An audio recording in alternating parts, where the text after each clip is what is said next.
Are we out of time?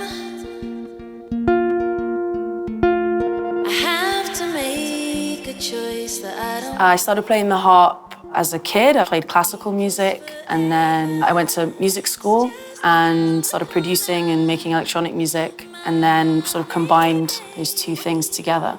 Are we out of time?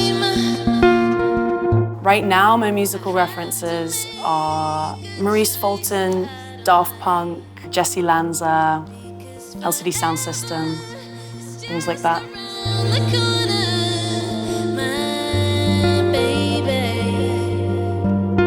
It was a really great experience. Joe taught me a lot about how to make a record. I'd never made one before, so that was like a privilege to learn from him, because he's obviously made so many great albums. It was during COVID, and we would work in his studio in Faversham. It was like a very great way to kind of start this project.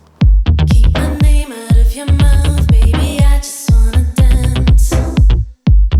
I started DJing, and so I was listening to a lot more electronic music and going out a lot. So this record is kind of a transition into club music. Like the first record's kind of pop, and this one's a little bit more dancey.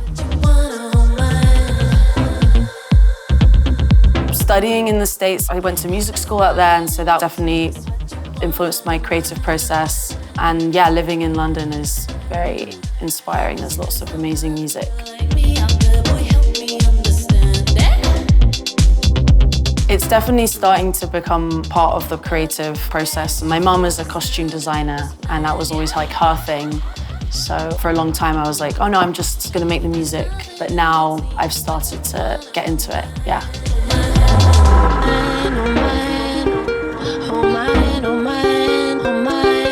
I love the music scene in London. There's always a gig to go to. I live in Southeast London, and there's a great music scene and vibe cooking, you know.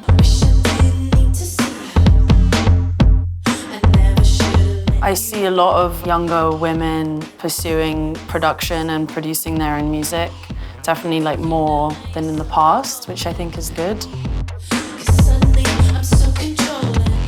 Most of like my references and heroes are women who make electronic music.